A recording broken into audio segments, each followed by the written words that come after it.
Salut les investisseurs, si tu es nouveau, moi c'est Audrey, ici on parle argent, crypto-monnaie et investissement. Aujourd'hui dans ma nouvelle vidéo, on va parler de l'écosystème Nano et de pourquoi ce projet est très intéressant avec les problématiques mondiales actuelles.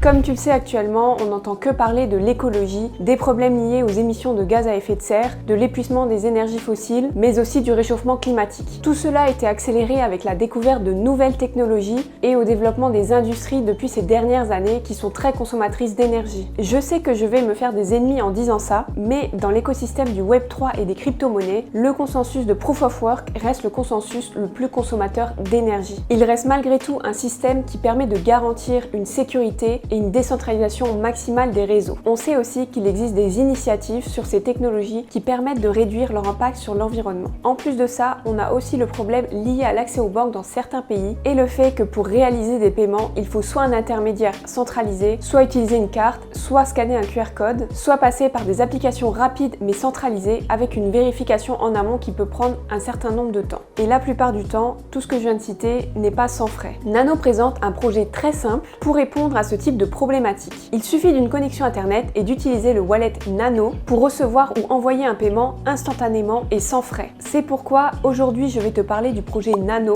qui se définit comme la monnaie numérique du monde moderne. Ce projet a été fondé en 2014 par Colin Lemayeux, bien avant de nombreux projets qu'on connaît actuellement. À l'époque, il portait le nom de Rainblocks avec le sigle XRB et a été renommé Nano en janvier 2018 avec le signe XNO. Le but de ce projet est de prendre en charge des transactions de manière quasi instantanée et surtout sans frais. Pour réussir ce pari, Nano ne repose pas sur une architecture de réseau complexe. Nano ne propose pas non plus de stacking, pas de sidechain, ni de layer 2, pas de DApps, ni de smart contracts. Seulement des transferts instantanés, sans frais et surtout décentralisés. Tu vas me dire que c'est essentiellement le rôle de Bitcoin, donc pourquoi s'intéresser à cette crypto-monnaie en particulier? Je vais te parler un peu de la tokenomics de Nano, comme ça tu en sauras un peu plus. Il y a environ 133 millions de Nano en circulation et aucun autre Nano supplémentaire ne sera minté. À savoir que les premiers détenteurs de Nano les ont reçus gratuitement, il n'y a pas eu d'ICO concernant ce projet et ils les ont reçus en résolvant un CAPTCHA sur internet. Tout cela afin que les tokens soient accessibles et distribués au plus grand nombre. Et ça confirme bien la volonté de Nano d'être un système décentralisé, ce qui rend aussi le jeton déflationniste. Concernant les wallets, il en existe une quinzaine où l'on peut stocker ces Nano, dont les plus connus sont quand même Trust Wallet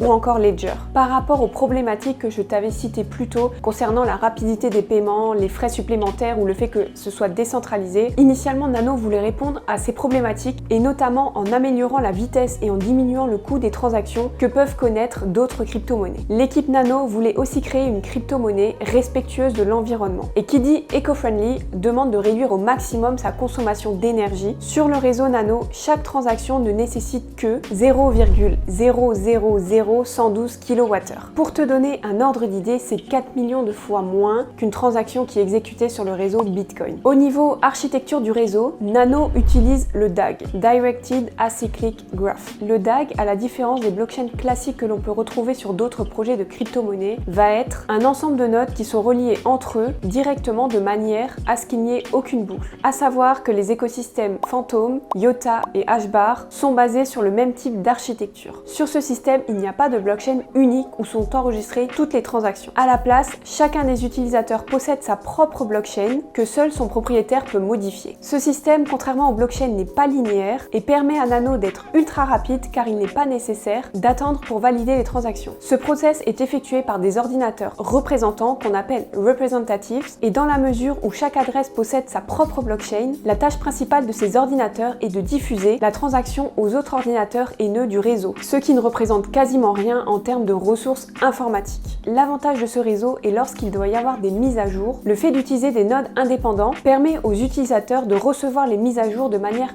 asynchronisée en impliquant que les chaînes de compte sender et receiver sans qu'il soit nécessaire d'impliquer le réseau entier. Cette technologie aussi permet de réaliser un nombre de transactions assez important qui est de l'ordre de 1000 transactions par seconde environ. La seule limite en termes de vitesse est la transmission des données de transaction qui sont de l'ordre de quelques octets aux autres nœuds du réseau. Lorsqu'une transaction est en conflit, il est demandé aux représentatifs de voter sur la transaction à supprimer et celle à conserver. Pour ce dernier point, Nano utilise le système de vote ORV, qui signifie Open Representative Voting, où les utilisateurs peuvent choisir leurs représentants et à qui ils délèguent leur vote. Lorsqu'il y a un vote sur la blockchain Nano, ce vote est proportionnel. Chaque node a une proportion de vote qu'on appelle balance en fonction du volume de Nano qui est connecté au node. Plus la balance de Nano est élevée, plus le pouvoir de vote est important. Et bien sûr, tu vas me dire qu'on connaît déjà ce système, c'est du Proof of Stake. Eh bien oui et non, car la grosse différence ici, c'est qu'il n'y a pas besoin de geler les fonds pour pouvoir être validateur sur le réseau. Et surtout qu'on peut changer de représentant à tout moment. C'est ce que l'on appelle la Delegated Proof of Stake. Maintenant, tu peux te demander quel est l'intérêt d'être représentant dans cet écosystème, car comme annoncé plus tôt, il n'y a pas de stacking. C'est pourquoi la plupart du temps, les représentants vont être des exchanges, des entreprises ou d'autres personnes à qui ça ne pose pas de problème de ne pas recevoir de reward. Il existe plusieurs sites sur lesquels tu peux utiliser tes nanos pour acheter du merch, voire même des cartes cadeaux sur Amazon, Steam ou encore Netflix pour ne citer que. Pour le moment, Nano ne figure pas dans le top 100 des crypto-monnaies, ce qui signifie que le projet n'a pas été encore adopté. En effet, il s'agit d'un moyen de paiement, il nécessite donc que des entreprises l'intègrent comme tel dans leur système. Et c'est ça actuellement qui va limiter l'expansion du projet. Toutefois, ce dernier évolue sans cesse et tout récemment, une annonce a été faite concernant la sortie de Nanobyte. Nanobyte Pay est un outil qui va permettre de réaliser des paiements de manière simple, rapide, efficace et sécurisée. Tu peux comparer à PayPal ou MetaMask car c'est une extension du navigateur qui facilite l'utilisation de la crypto-monnaie pour payer en ligne. À savoir aussi que Binance a proposé le Nano comme moyen de paiement pour sa carte Visa et du coup tu vas pouvoir l'utiliser dans les enseignes qui acceptent le Nano pour pouvoir régler ses achats. Nano essaye de contourner le plus gros obstacle à l'adoption massive des crypto-monnaies, à savoir la difficulté d'obtenir et d'utiliser ses propres crypto-monnaies. Même si c'est de moins en moins compliqué, ils n'ont pas tort sur ce sujet. Quand on parle crypto-monnaie dans son entourage, notamment avec sa famille ou avec ses amis, ou aux personnes qui ne sont pas du tout initiées dans ce domaine, on se rend compte que c'est assez obscur pour eux. Au moment où je tourne cette vidéo, le Nano s'échange autour de 0,73 $. Il est actuellement disponible sur des gros exchanges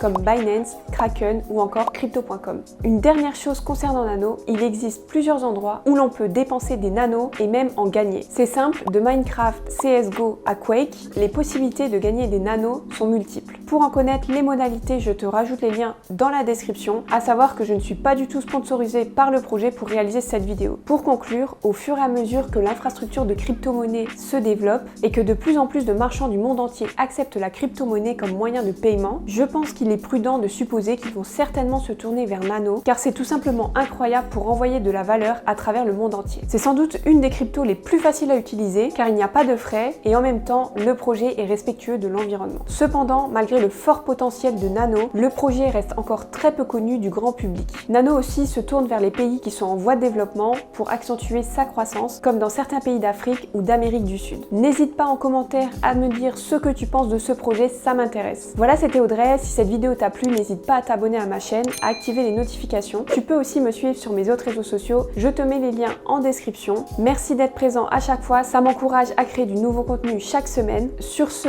je te dis à bientôt, porte-toi bien, allez ciao.